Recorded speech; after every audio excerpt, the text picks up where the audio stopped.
So here we go today, guys. What we got going on is we're starting on Kevin's Jeep. He's behind the camera. We're installing a Rough Country 4-inch lift kit, which we have all the parts here for it. It's a short arm kit, comes with lower control arms, mounts to relocate the control arms, front and rear coils, shocks all the way around, a few other things. And what we're going to start on first is the front end of the Jeep, get that done, and then we'll go to the rear.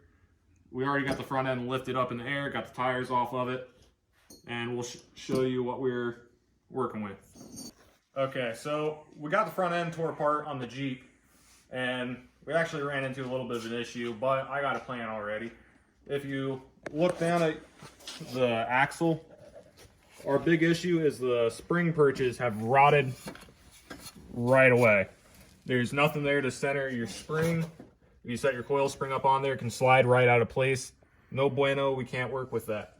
But I had a WJ at one point, and I bought these. Ignore the awful welds. We're gonna remedy that. We're going to cut some other plates too to make sure we have something structural, and we'll weld those in place to take care of that rust.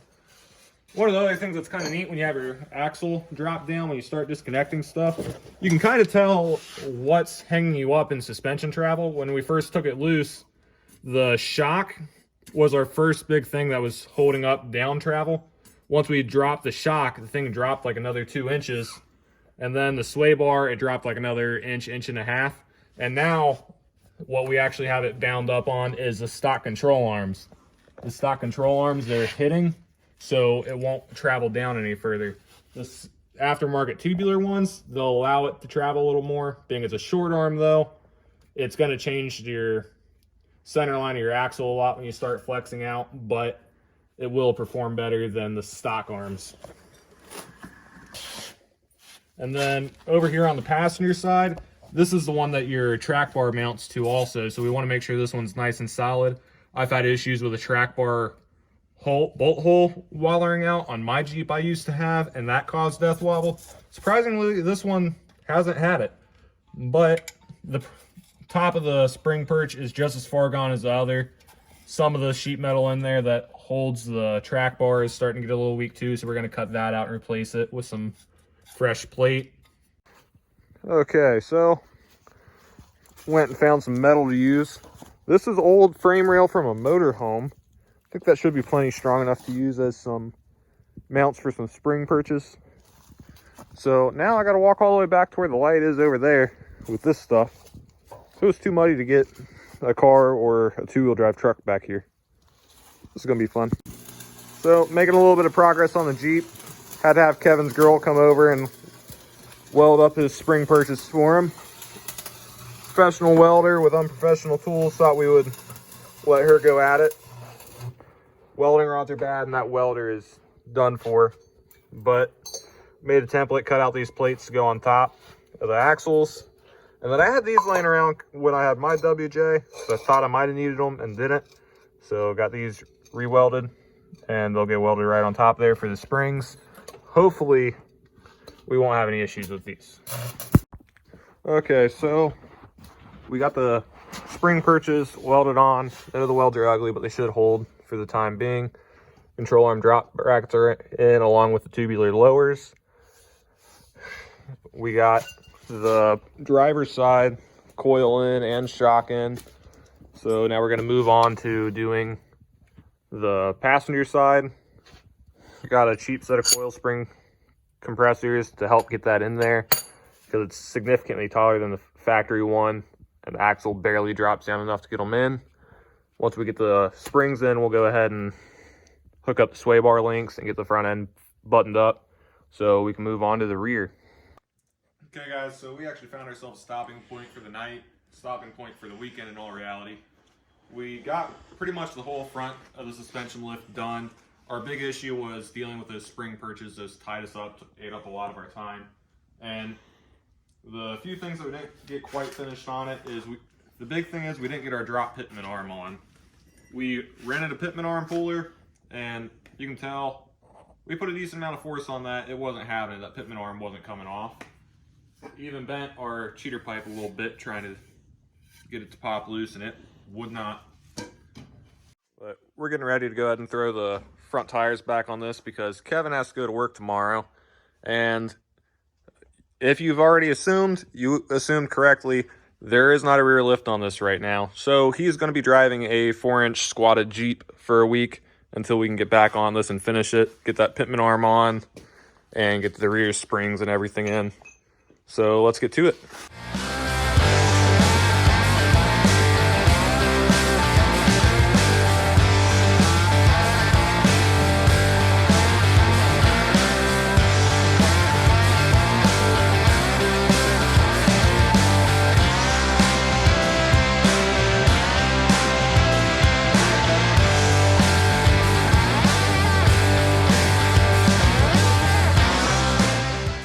You know, that's really a look I've missed, though. Good old straight axle hanging below the bumper. Be cooler if it was like a Dana 44 or a Dana 60, It'd be but... really cool if we could trim those, but there's no need for that. We don't have an aggressive tire yet. Not yet. Not yet. Need to make that money so you can get those. Need to get to work. Yeah, tomorrow morning. Which, I'd say she's just a little tooted right now. Keep in mind, guys, it's just for the week till I can get back down here. So we can finish this in my garage, get the back of this thing done. But yeah, 4-inch lift up front, stock ride height in the rear. Any words? I'm embarrassed. You will be at work. Oh my. So first driving the squatted Jeep, always feels like my seat's reclined. Don't know how I feel about that one. Body roll, yup, it's got it. Yeah, don't take any corners going the speed limit. Well, I never do that. I always kind of go over. Just a recommendation, you know. Okay, you know those yellow signs on corners? The recommendations. Yeah, go slower than those. How do I feel about that? Well, how do you feel about being on your roof?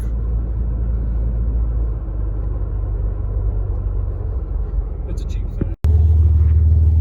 About to see if this thing dog tracks or not. It looks pretty straight to me.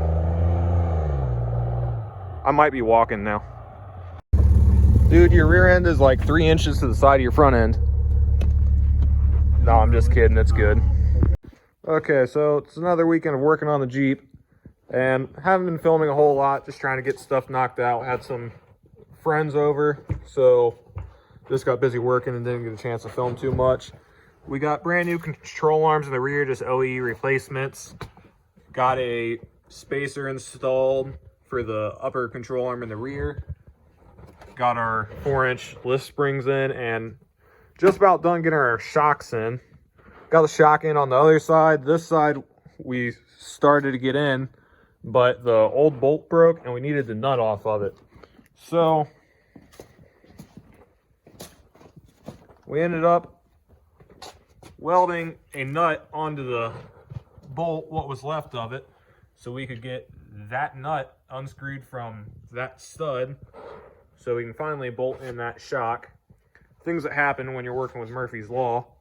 Give you guys another update for today. Kevin's underneath there finishing getting the rear control arm out so we can run uptown and get the warranted one. We changed that out when he first started driving the thing, and this guy's done too many donuts and gravel pits. No, I would never. And kind of tore up the bushings on that. Then once I get the lights on so you guys can see some more, we finally were able to get the pitman arm off of the front of this thing. So we have a 4-inch drop pitman arm on the front now to help correct some of the steering geometry, because you're supposed to have your track bar and your drag link parallel to each other to help eliminate bump steer. And before, we had the drop bracket on the track bar but didn't have the drop pitman arm, so wouldn't have performed the best when blasting through dunes or something like that. But that should take care of that problem. Yeah, there's the old bushings. This one's not too bad. This one, completely gone. And part of that could be because the bushings on his lowers were bad, so it could have contributed to that a little bit. But either way, this is getting warrantied out for free. Another minor slash major issue. The bolts broke off for the rear sway bar because somebody decided to unbolt it when it didn't need to be unbolted. Yeah, maybe that goofy looking dude over there. But we're just going to run it without a sway bar. It'll flex a little bit better. Shouldn't be too much of an issue. If it is an issue, we'll fix it later. But we're going to finish jamming this rear end together so we can do the transfer case drop. Okay, so got the new upper control arm installed in the rear to match the new lowers. One of the little issues I was having is that stud and that ball joint just kept spinning. Little trick for you guys that are struggling with that at home. If you can get pressure to hold the stud up into the taper of the control arm, or if it's a knuckle, if you're doing like a front spindle or whatever, keep pressure on it. I have the jack underneath this to put some pressure upwards on it. And then I also took some PB Blaster to lubricate the threads. Little lube goes a long way. Hit it with an impact and it pulled it right on down. If you're doing a knuckle, usually you can use like a pry bar, hold down the control arm or hold up on the control arm, depending on application, to do the same thing. Just a fun little trick that works 90% of the time. Okay, so the last thing we have to do is install the drop kit for the transmission cross member. This will drop it down so that CV joint isn't at as much of an angle, so it won't wear out as quickly. It'll also help this U-joint out a little bit, help prevent vibration. And it'll help out the rear a little bit too, not quite as necessary as the front, because U-joints, they seem to be a little bit happier at angle than CVs in my experience. But either way, we'll knock this out real quick. So we got the transmission cross member out, and you can tell which side faced forward and which side faced back. You can see where he high centered before. Bash this thing in a little bit. Not too worried about that. As far as I'm concerned, that'll create a lip to make it more aerodynamic and slide over stuff. But in the process of him doing that, you can see where he bent part of this. And from the factory, there's no weld right here. So I'm going to clean this up a little bit, take my welder, and I'm going to weld down both sides of this to make it a little stronger to where it's essentially fully boxed, and put it back in. Okay, so they're not my prettiest welds, but I got those welded up. I'll show you the better looking of the one next to the worst looking of the ones. Kept flipping the breaker on that one, so a lot of starts and stops. But this one pretty well continual, looks decent. Should be stronger than what it was, so it's all I was going for. Last time for a little while, this thing's gonna be off jack stands.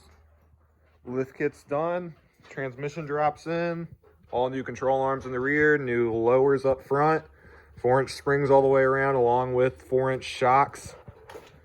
A few other little odds and ends to make this thing work. A few custom upgrades, I could say, to make this thing perform, make it a little more durable possibly. So a couple weekends, this thing's going to be out ripping off of the trails. Guys, we did end up getting Kevin's Jeep finished up, but we're not really going to show it to you until the next video, where we're going to go wheeling at Dirty Turtle, Kentucky. We're going to show off his Jeep up against my Ranger, see which does better. Be a few Nissans there too we can compare to, see if our cheap beaters can outperform some people's Nissans. Granted, these are both dailies. Granted, I'm on 33-inch Swampers, so it's a little bit rough of a daily. But we'll see you in the next video, guys. Have fun.